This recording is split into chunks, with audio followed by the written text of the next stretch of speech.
बिस्मिल्लाहिर्रहमानिर्रहीम। अस्सलाम वालेकुम students, my name is Mohammed Awais. तो स्टूडेंट्स, आज हम एक बहुत ही इम्पोर्टेंट टॉपिक पे बात करेंगे जिसका नाम है एंडोप्लाज्मिक रेटिकुलम।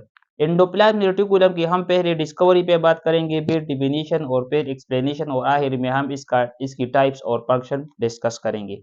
तो सबसे पहले आते हैं डिस्कवरी पे। डिस्कवरी पे आते हैं, हमारे पास जो है एंडोप्लाज्मिक रेटिकुलम को पहली बार एक पोर्टर साइंटिस्ट था, इसने इसको ऑब्जर्व किया था 1945 में लेवल सिल के अंदर, और फिर 1953 में इसको रिपोर्ट किया। तो हमारे पास लेवल सिल के अंदर इसने इसको ऑब्जर्व किया, क्योंकि लेवल सिल के अंदर स्मूथ एंडोप्लाज्मिक रेटिकुलम लार्ज मकदार में पाया जाता है। हम इसको आगे डिस्कस करेंगे। और लार्ज मकदार में पाया जाता है लेवल सिल के अंदर, क्योंकि वहां पर क्या करता है, मेटाबॉलिज्म अब हार्मफुल सब्सटेंस करता है, इसको डिटॉक्सिफाई करता है, हमारी बॉडी को हार्मफुल इफेक्ट से बचाता है। तो पोर्टर ने इसको लेवल सिल के अंदर डिस्कवर किया था, और फिर इसने उसको 1953 में रिपोर्ट किया। तो ये था इसकी डिस्कवरी। डिस्कवरी इसकी क्या थी कि एंडोप्लाज्मिक रेटिकुलम को पोर्टर ने डिस्कवर किया 1945 में, और फिर 1953 में इसको रिपोर्ट किया।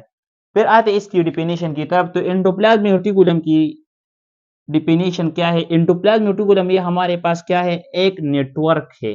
किस चीज का? एक ट्यूब्यूल्स मेम्ब्रेन का, जो हमारे पास एक्सक्लूसिवली किस चीज के अंदर प्रेजेंट होता है? साइटोप्लाज्म में। क्योंकि ये डबल मेम्ब्रेन बॉन्डेड ऑर्गेनेली है, तो डबल मेम्ब्रेन बॉन्डेड ऑर्गेनेली हमारे पास यूकेरियोटिक सेल में प्रेजेंट होते हैं। तो इस वजह से ये यूकेरियोटिक जो सेल है, ये इसकी साइटोप्लाज्म में प्रेजेंट होता है। अब यूकेरियोटिक सेल क्या है? यूकेरियोटिक सेल हमारे पास वो सेल्स है जिसमें हमारे पास न्यूक्लियर मेम्ब्रेन प्रेजेंट होता है, न्यूक्लियस सही मकदार में इसमें प्रेजेंट होता है। तो इस सेल को हम यूकेरियोटिक सेल कहा जाता है।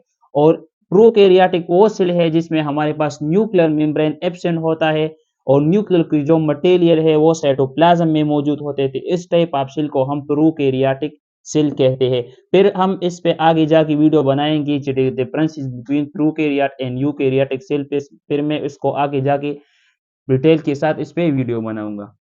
तो ये था एंडोप्लाज्मिक रेटिकुलम। एंडोप्लाज्मिक रेटिकुलम हमारे पास एक ट्यूब्यूल होता है, मेम्ब्रेन का कॉम्प्लेक्स नेटवर्क होता है ट्यूब्यूल्स का, ये जो हमारे पास साइटोप्लाज्म के अंदर प्रेजेंट होता है। अब आते हैं इसकी एक्सप्लेनेशन की तरफ। एंडोप्लाज्मिक रेटिकुलम हमारे पास ये कंटिन्यूस होता है। देखिए, इसका एक साइड हमारे पास न्यूक्लियर मेम्ब्रेन से अटैच होता है। तो ये किस चीज से शुरू होता है? एंडोप्लाज्मिक रेटिकुलम ये हमारे पास न्यूक्लियर मेम्ब्रेन से कंटिन्यूस होता है, और फिर आखिरी में ये किस चीज से अटैच होता है? Contact with the nuclear membrane. और ये लास्ट का जो अदर साइड है, ये हमारे पास न्यूक्लियर मेम्ब्रेन से अटैच होता है, इसके साथ कंटेक्ट होता है, अटैच होता है। फिर इस दूसरी पॉइंट मैंने यहाँ पर क्या लिखा है कि these tubule membranes are open separated from the cytoplasmic material. देखिए स्टूडेंट्स, ये हमारे पास एंडोप्लाज्मिक रेटिकुलम है, इसके अंदर जो स्पेस है इसको हम कहते हैं साइटोसिस्टर्नल स्पेस, और इसका दूसरा नाम इसको हम ल्यूमिन भी कह सकते हैं।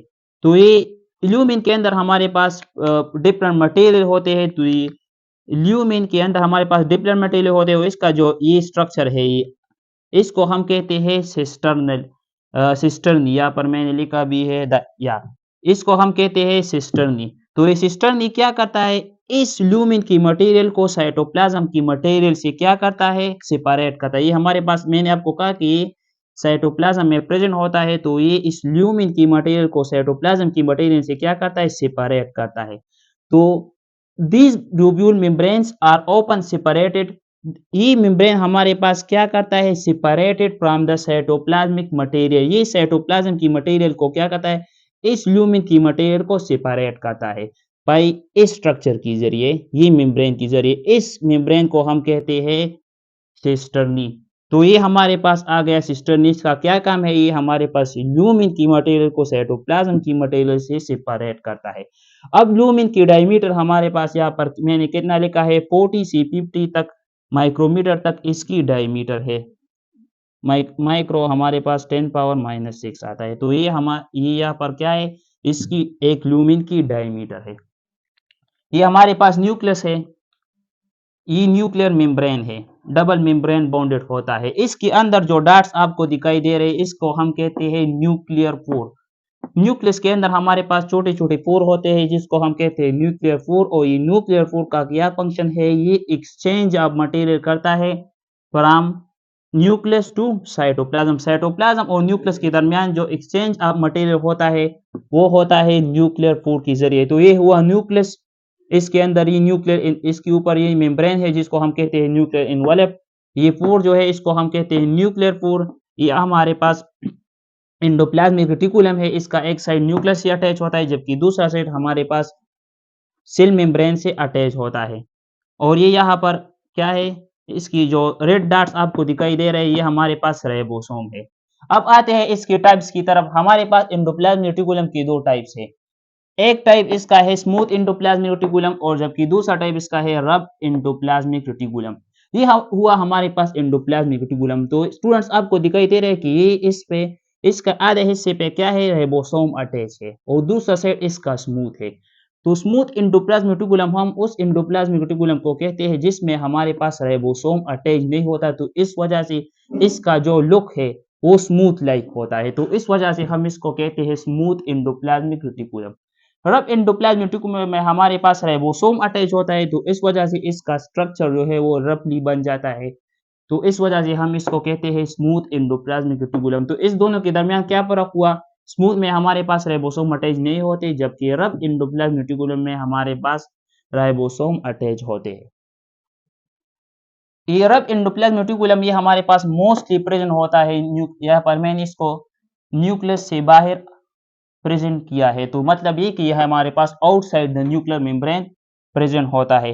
अब आते हैं इसकी फंक्शन की तरफ। ये मैंने आपको समझाया कि एंडोप्लाज्मिक रेटिकुलम क्या है, इसकी डिस्कवरी कैसे हुई, फिर डेफिनेशन और इसकी एक्सप्लेनेशन। अब इसकी काम पे आते हैं कि इसका क्या काम है सेल के अंदर। तो देखिए स्टूडेंट्स, हमारे पास एंडोप्लाज्मिक रेटिकुलम जो है ये हमारे पास प्रोटीन सिंथेसिस करता है सेल के अंदर, जो कि मैंने ऑलरेडी आपको प्रीवियस लेक्चर में समझाया था कि हमारे पास ये न्यूक्लियर मेम्ब्रेन है। ये न्यूक्लियर मेम्ब्रेन है, इस पे मैंने एक प्रीवियस डिटेल के साथ वीडियो बनाई है। तो इस न्यूक्लियर मेम्ब्रेन इसको हम लिपिड से मिलकर बना हुआ है और इस लिपिड की दरमियान यहाँ पर कुछ प्रोटीन भी हमको दिखाई दे रहे थे। इस प्रोटीन जो हमारे पास एक्सचेंज ऑफ मटेरियल करता है। तो ये रेड प्रोटीन जो है ये हमारे पास कौन बनाता है सेल मेम्ब्रेन के अंदर, ये हमारे पास बनाता है rough endoplasmic reticulum. Rough endoplasmic reticulum हमारे पास क्या करता है, मेम्ब्रेनियस प्रोटीन बनाता है। मेम्ब्रेन के अंदर, सेल मेम्ब्रेन के अंदर जो प्रोटीन प्रेजेंट होता है इसको बनाता है रफ एंडोप्लाज्मिक रेटिकुलम।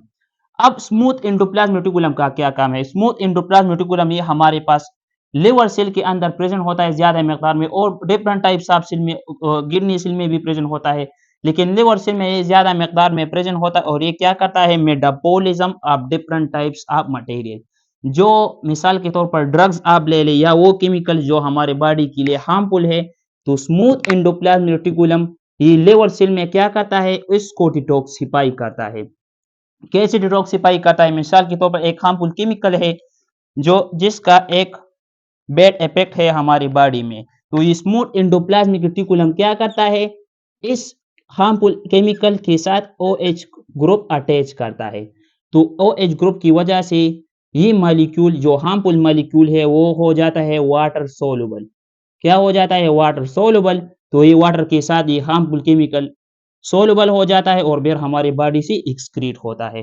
तो स्मूथ एंडोप्लाज्मिक रेटिकुलम क्या करता है, OH ग्रुप अटैच करता है हार्मफुल केमिकल के साथ और फिर इसको वाटर के जरिए बॉडी से एक्सक्रीट करता है। तो ये हुआ स्मूथ एंडोप्लाज्मिक रेटिकुलम का फंक्शन।